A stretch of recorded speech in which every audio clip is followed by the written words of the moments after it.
Innal hamdalillah nahmaduhu wa nasta'inuhu wa nastaghfiruh wa na'udzu billahi min shururi anfusina wa sayyiati a'malina may yahdihillahu fala mudilla lahu wa may yudlil fala hadiya lahu. Asyhadu an la ilaha illallah wahdahu la syarika lahu wa asyhadu anna Muhammadan abduhu wa rasuluh. Allahumma shalli wa sallim ala nabiyyina Muhammad wa ala alihi wa sahbihi ajma'in, amma ba'd. Qala Allah ta'ala fil Qur'anil Karim, ya ayyuhalladzina amanu taqullaha haqqa tuqatih wa la tamutunna illa wa antum muslimun. Bapak-bapak, ibu-ibu, hadirin yang dirahmati Allah, marilah kita mengucapkan puji syukur dengan alhamdulillahirabbil alamin, karena kita telah mendapat taufik dan hidayah sehingga pada saat ini dapat hadir di masjid yang mulia ini untuk melaksanakan berbagai macam kewajiban. Mudah-mudahan apa yang kita lakukan dapat menjadi rahmat bagi kita, sehingga di akhirat kita dapat masuk ke dalam Jannatul Na'im.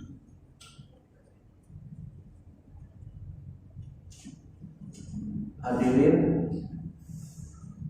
yang dirahmati Allah, kita hidup di satu zaman yang oleh Rasulullah Sallallahu Alaihi Wasallam sudah dinyatakan di dalam sebuah hadis bahwa kita di akhir zaman itu akan menjadi umat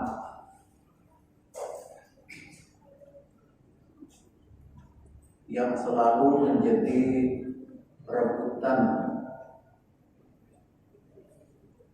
seperti makanan yang menjadi rebutan. Para sahabat bertanya, apakah pada waktu itu kita sedikit? Kata Rasulullah, tidak, bahkan kalian pada waktu itu banyak. Akan tetapi Allah mencabut rasa takut di hati-hati orang yang kafir terhadap orang Islam. Hal itu disebabkan karena mereka dihinggapi penyakit wahan. Kemudian para sahabat bertanya, apa itu wahan? Oleh Rasulullah dijelaskan bahwa wahan itu adalah hubud dunia wa karahiyatul maut, cinta kepada dunia dan takut kematian. Apa-apa yang terjadi di permukaan bumi yang sifatnya negatif itu adalah disebabkan karena cinta kepada dunia. baik itu kecintaan kepada harta, wanita, kendaraan, tempat tinggal, dan lain sebagainya.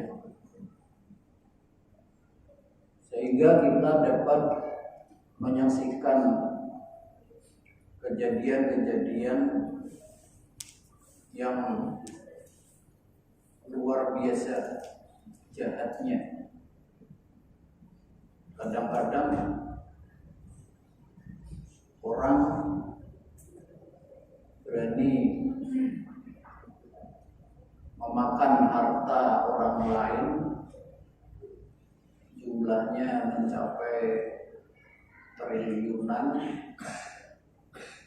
Bahkan ada di Indonesia ini konon salah satu di antara Taipan konglomerat itu mempunyai kekayaan separuh dari kekayaan seluruh penduduk, separuh dari kekayaan penduduk di Indonesia. Jadi semuanya ini karena penyakit paham cinta kepada dunia. Orang berani korupsi, berani mencuri, berani dusta, berbuat zalim, berani memakan riba, dan lain sebagainya. Nah, kemudian kalau kita mengajak kepada umat yang diridhoi oleh Allah, yaitu para sahabat radhiyallahu anhum, penyakit ini tidak ada. Bahkan mereka kalau disuruh memilih antara dunia dengan akhirat, itu mereka segera dengan cepat pilihannya itu adalah akhirat. Sampai-sampai ada orang yang sakit parah, yaitu kena epilepsi, datang kepada Rasulullah minta doakan. Rasulullah berkata, kalau kudoakan kamu sembuh, tapi kalau bersabar kamu masuk surga. Wanita tersebut langsung berkata, kalau gitu gak jadi ya Rasulullah, jadi milih surga. Demikian juga kalau hal itu dinyatakan dalam suatu kejadian, seperti umpamanya di antara sahabat itu ada sahabat yang bernama Abdurrahman bin Auf, sahabat yang kaya raya, tapi sebenarnya dia tidak ingin menjadi kaya raya. Akan tetapi rupanya takdirnya memang begitu. Setiap saat dunia ini yang mengejar dia, karena awal balik. Sehingga pernah pada suatu hari kota Madinah ini gemuruh kayak gempa bumi. Kemudian Aisyah radhiyallahu anha bertanya, apa itu? Kemudian ada seorang sahabat yang mengatakan, kafilah Abdurrahman bin Auf dari negara Sam datang sebanyak 700 ekor kendaraan yang penuh dengan muatan. Mungkin bapak-bapak sedikit heran, masa suara kendaraan atau unta sebanyak 700 menyebabkan kota Madinah mengancam seperti gempa bumi, gemuruh. Mungkin bapak-bapak yang sudah tua itu ingat kalau hari Rabu pasar di Alabiyun itu suaranya kedengaran dari Banyu Tanjung Hilir, benar-benar kedengaran gemuruh. Jadi begitulah situasi pada zaman dulu. Setelah mendengar bahwa kafilah yang datang itu adalah kepunyaan Abdurrahman bin Auf, Aisyah kemudian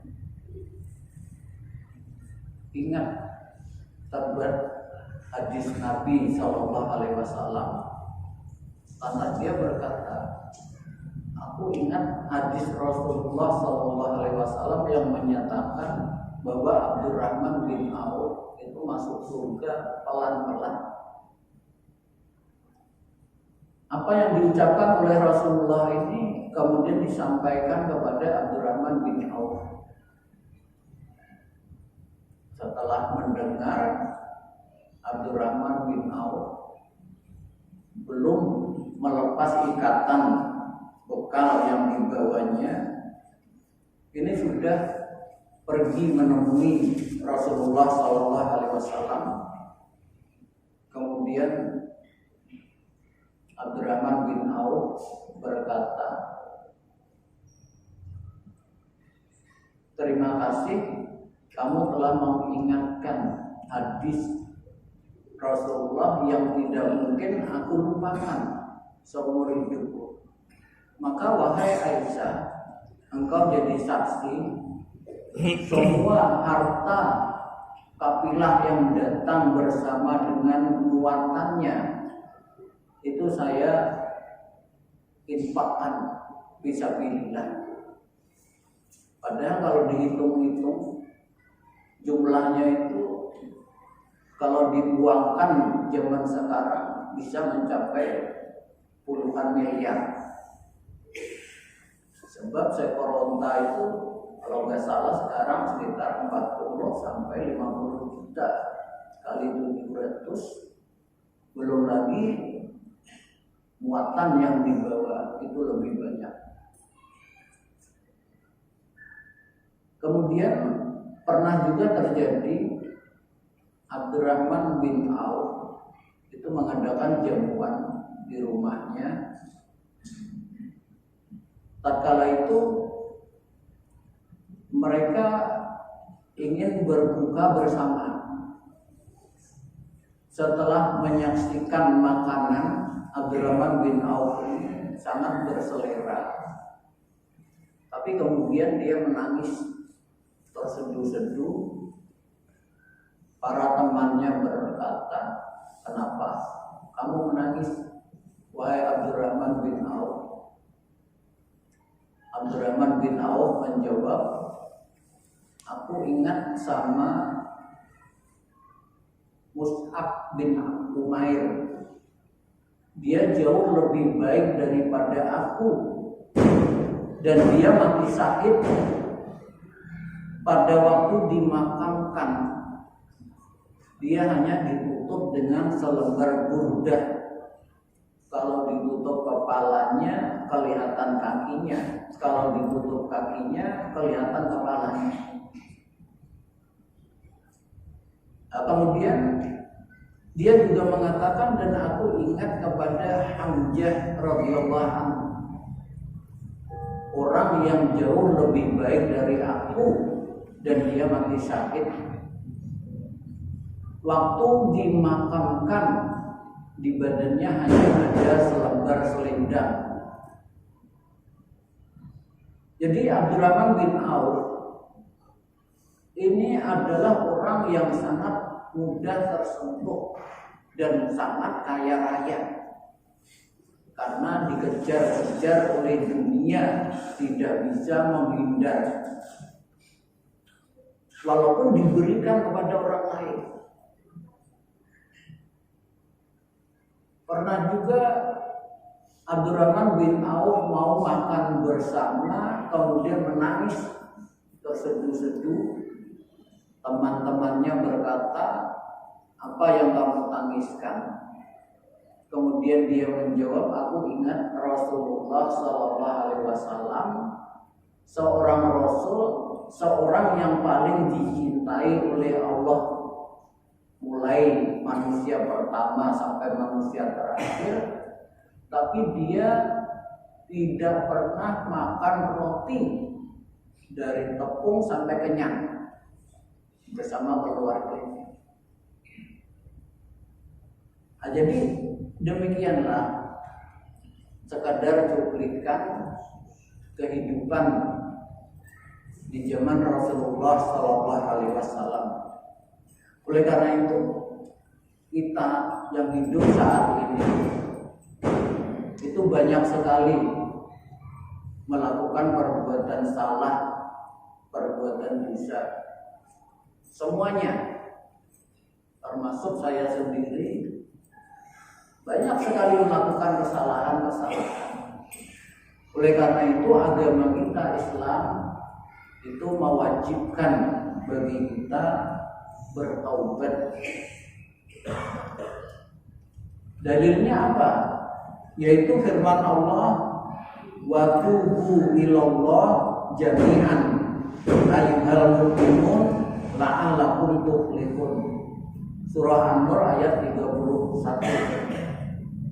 Bertaubatlah kamu semua kepada Allah, wahai orang-orang beriman, la'allakum tuflihun, agar supaya kamu beruntung.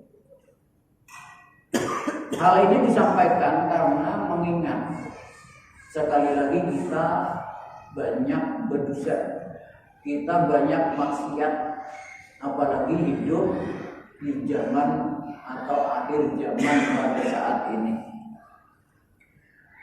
Allah Maha Pengampun, Allah menerima taubat, dan Allah penyayang. Jadi demikianlah Allah menyifati dirinya di dalam Al-Quran itu hampir sebanyak 100 kali. Kemudian Allah berjanji mengaruniakan nikmat taubat kepada hamba-hambanya.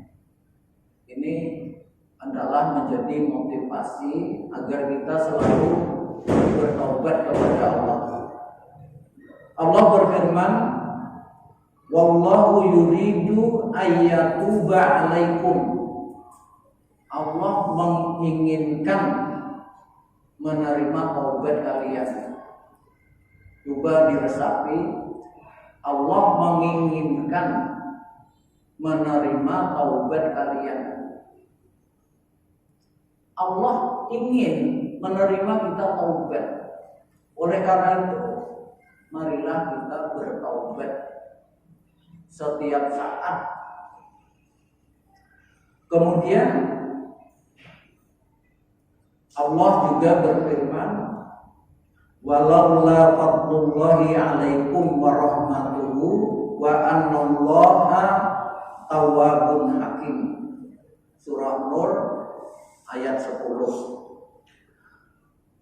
Dan seandainya bukan karena karunia Allah kepada kalian dan kasih sayangnya, niscaya kalian akan binasa.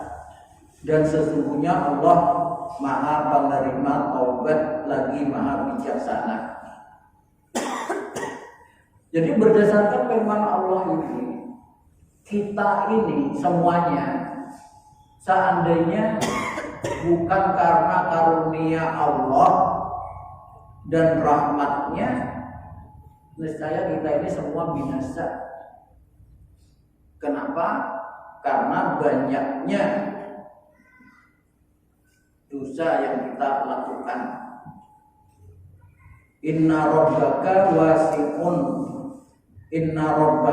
wasi'ul maghfirah. Sesungguhnya Tuhan kamu sangat luas ampunannya. Wa rahmati wasi'at kulla syai'.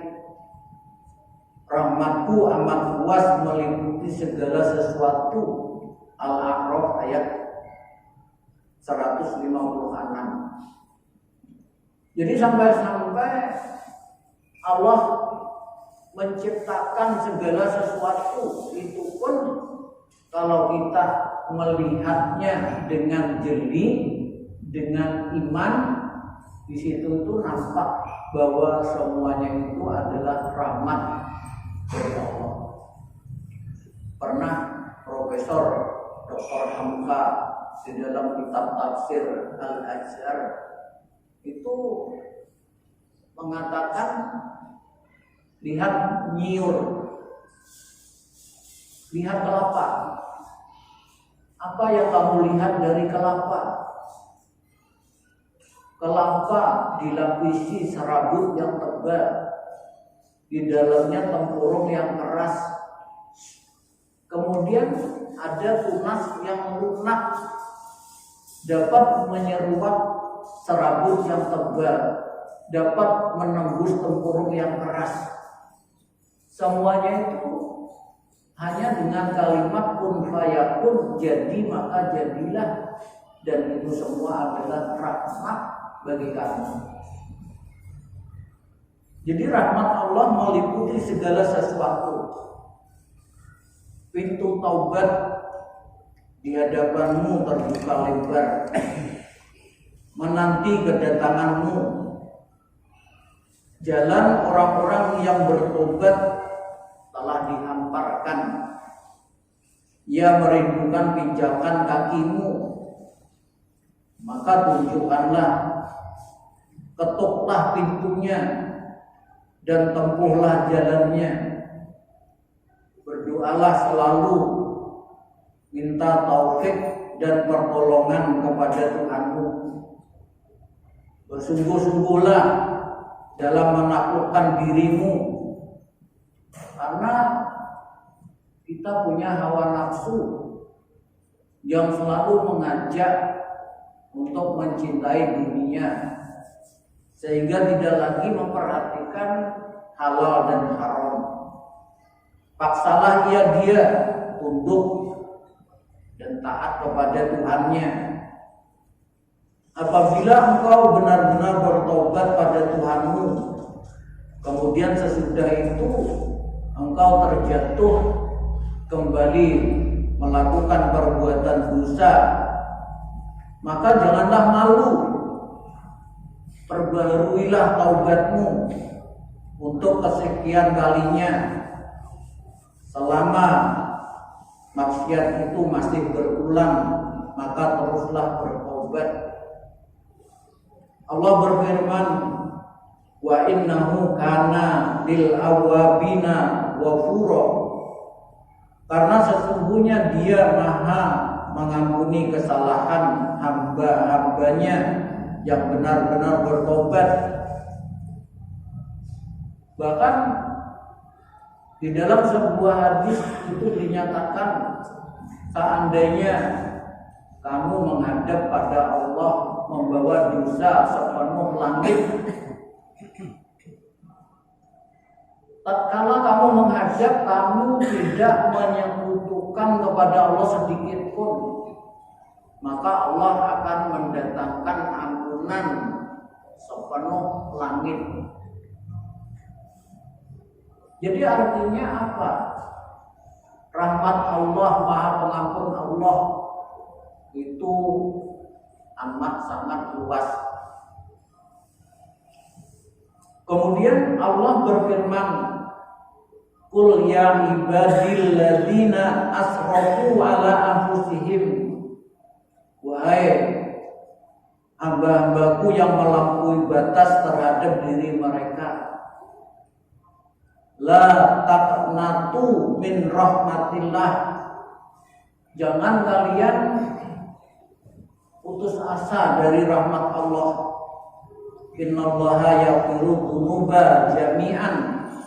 Allah mengampuni semua dosa. Innahu huwal ghafurur rahim. Sesungguhnya Allah Maha Pengampun lagi Maha Penyayang. wa anibu ila rabbikum wa aslimu lah min qabli ayatiyakumul adabu tsumma la tunsarun.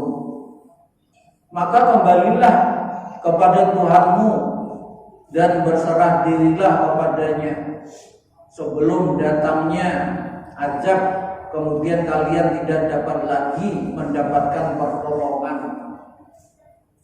Jadi taubat itu selalu akan diterima selama roh belum sampai ke tenggorokan, yugergir, sebelum matahari terbit dari barat.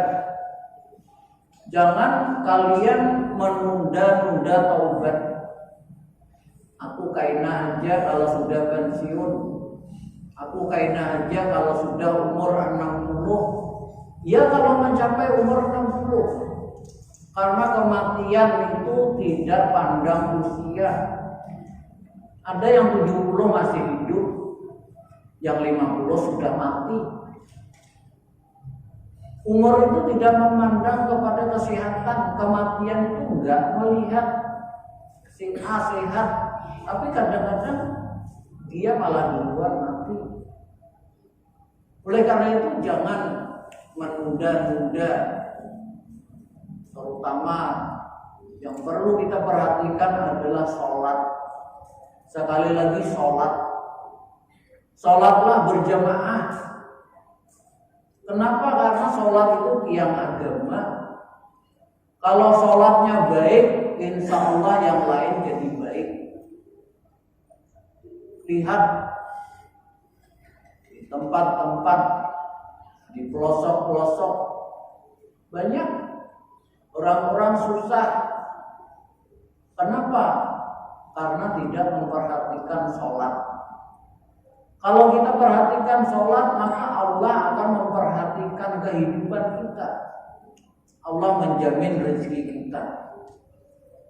Nabi SAW bersabda, seandainya kalian berbuat dosa sehingga tumpukan dosa itu setinggi langit, kemudian kalian benar-benar bertaubat, niscaya Allah akan menerima taubat kalian. Hadis sahih riwayat Ibnu Majah.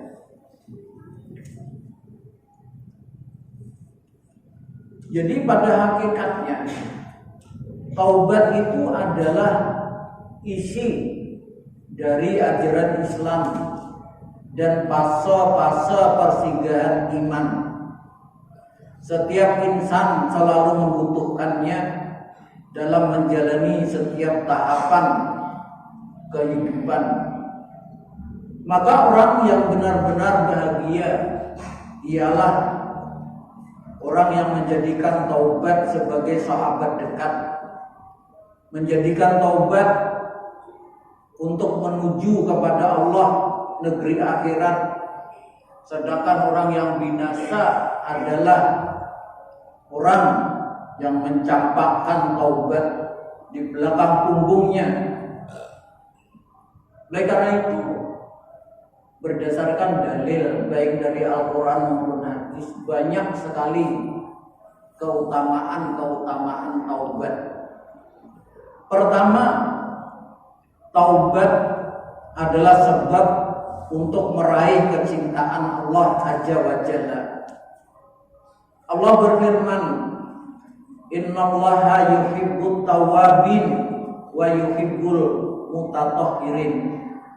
Sesungguhnya Allah mencintai orang-orang yang bertaubat dan mencintai orang-orang yang suka membersihkan diri.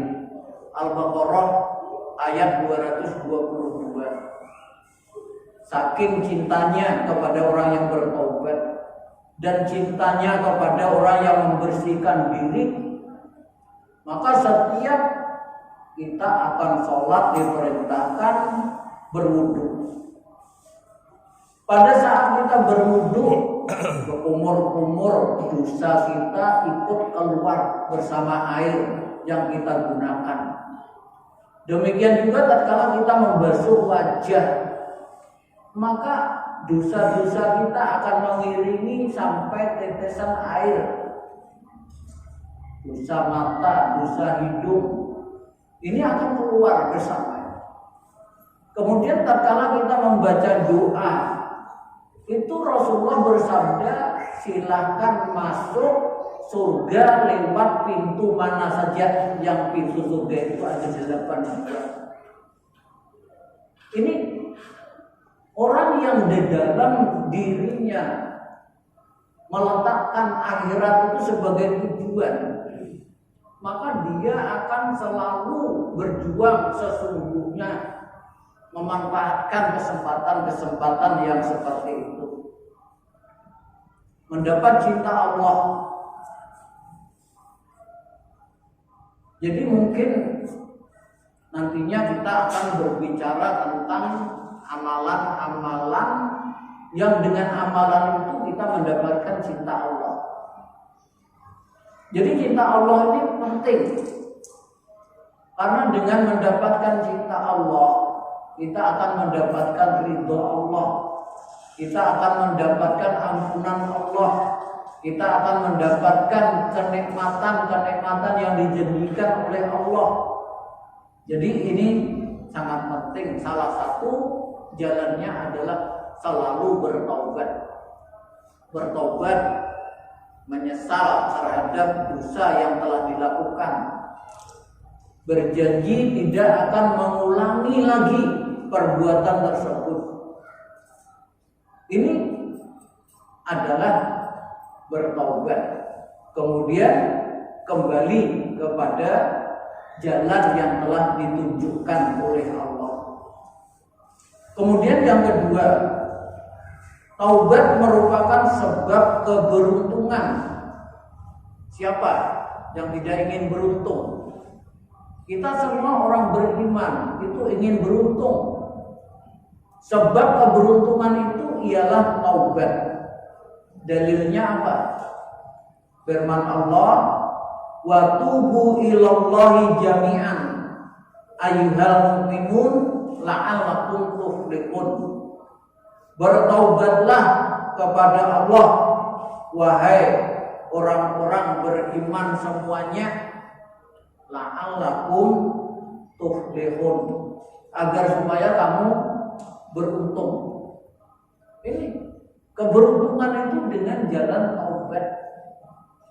Bahkan banyak cerita-cerita di dalam hadis, orang membunuh 99 mau bertobat. Betapapun lawan pendeta, ujar pendeta, kebanyakan dosanya ada akan diampuni. Betapapun lawan ulama, ujar ulama, berapapun banyaknya dosa kamu, walaupun setinggi langit, pengampunnya Allah itu lebih besar, lebih luas. Caranya bagaimana? Kembali ke jalan Allah. Pergi dari kampung yang kamu suka melakukan kemaksiatan. Ini artinya apa? Hijrah. Putus. Jangan lagi berkawan lawan si A. Ini itu ketujuh, minum minuman memabukkan. Harus diputus teman yang macam. Kemudian hindarkan 7 kampung di sana, karena di sana banyak orang ahli ibadah. Dalam perjalanannya di pertengahan orang tadi mati. Akhirnya begitu terjadi rebutan antara malaikat, dihakimi orang tersebut sudah melakukan perjalanan lebih sejengkal daripada separuh perjalanan. Akhirnya masuk surga, padahal belum sempat melakukan amal kebaikan. Jadi oleh karena itu, maka di dalam agama kita Islam itu hendaklah kalau sholat di dalam sujud lah banyak-banyak berdoa. Allahumma inni as'aluka taubatan nasuha.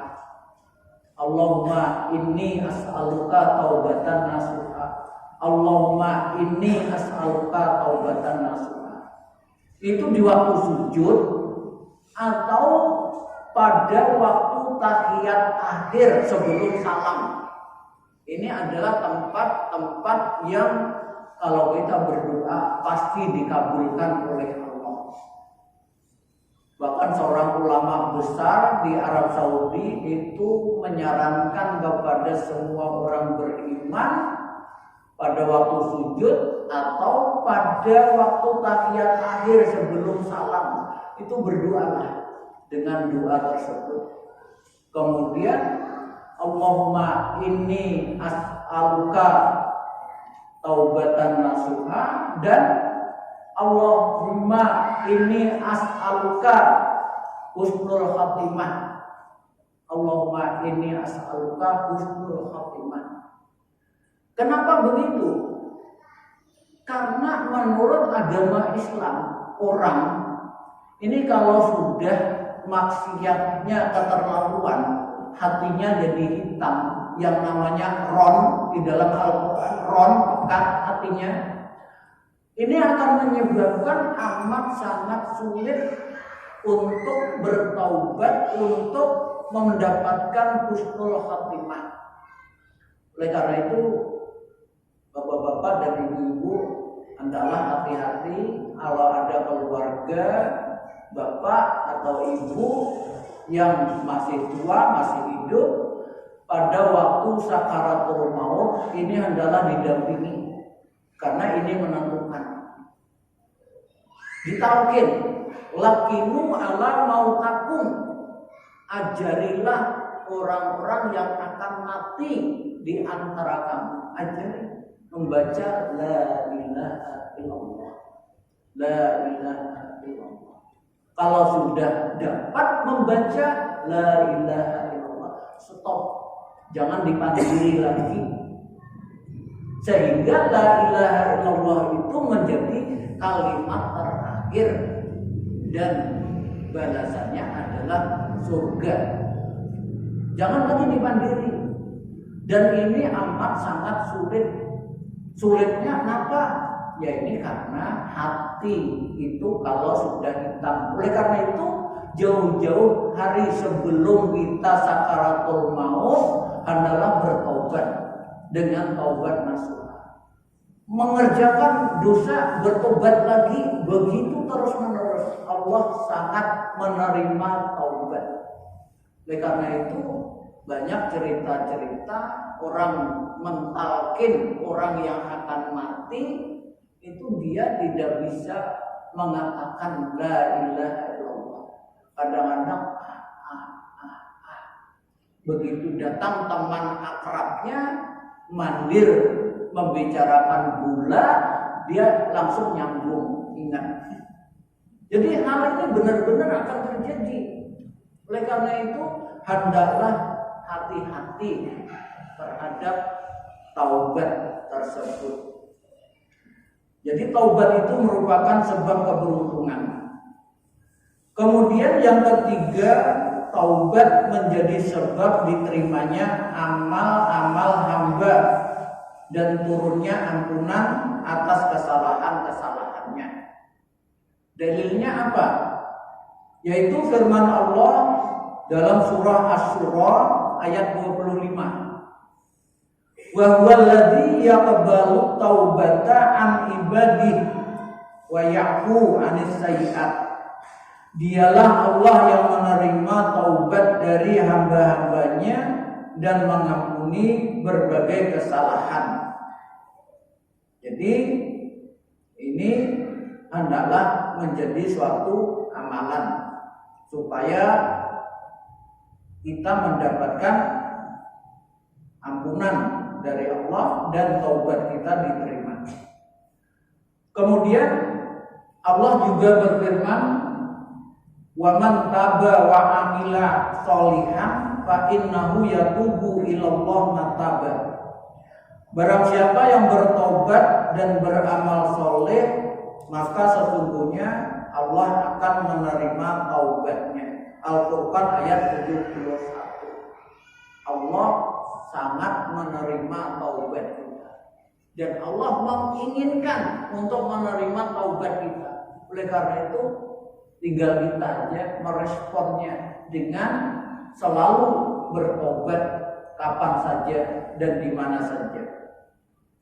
Kemudian yang keempat, taubat merupakan sebab masuk surga dan keselamatan dari siksa neraka. Dalilnya adalah firman Allah, fa khalafa min ba'dihim khalfun adha'us shalah wattaba'us syahwat fasawfa yalqauna ghayya illa man taba wa amana wa amila sholihan faulaika yadkhulunal jannah wa la yuzlamuna syai'a. Maka sesudah mereka datanglah suatu generasi yang melupakan, menyia-nyiakan sholat dan memperturutkan hawa nafsu. Niscaya mereka itu akan dilemparkan ke dalam kebinasaan. Menurut istilah ayat tadi goya kebinasaan.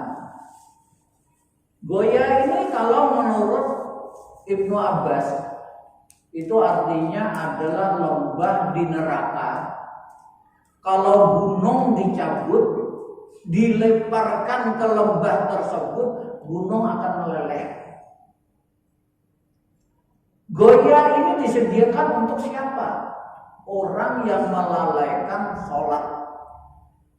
Melalaikan sholat ini menurut Ibnu Abbas bukan meninggalkan sholat, tetapi di dalam hadis dinyatakan dia mengerjakan sholat zuhur menjelang asar, mengerjakan sholat asar para maghrib, mengerjakan sholat maghrib para isya, dan begitu seterusnya. Jadi ini hendaklah kita perhatikan. Kalau generasi yang diridai Allah, para sahabat, itu Pak F pernah terjadi. Ada seorang sahabat membangun rumah, batu bata sabu, tinggal satu batu bata itu diletakkan, maka rumah tadi selesai. Tapi begitu dia akan meletakkan batu bata tersebut, kemudian terdengar suara azan, Allahu Akbar, Allahu Akbar. Batu bata tadi nggak jadi diletakkan. Dia pergi memenuhi panggilan azan. Apakah kalau batu bata tadi diletakkan dia salah? Enggak juga. Tapi hati, ini masalah hati. Hati mereka takut kalau dia ini akan termasuk orang yang lebih mendahulukan selain Allah daripada Allah. Dan hal ini, cinta kepada Allah di atas segala-galanya, benar-benar mereka praktekkan di dalam kehidupan, sehingga sampai segitunya. Coba bayangkan, ini generasi yang diridai oleh Allah. Gak mau dia menjadi orang yang nantinya mengenyampingkan Allah, sehingga kadang-kadang terjadi cerita-cerita aneh. Kadang-kadang maksudnya aneh itu sesuatu yang menurut orang tidak tentu salah, tapi bagi dia salah. Pernah Pak, pada suatu hari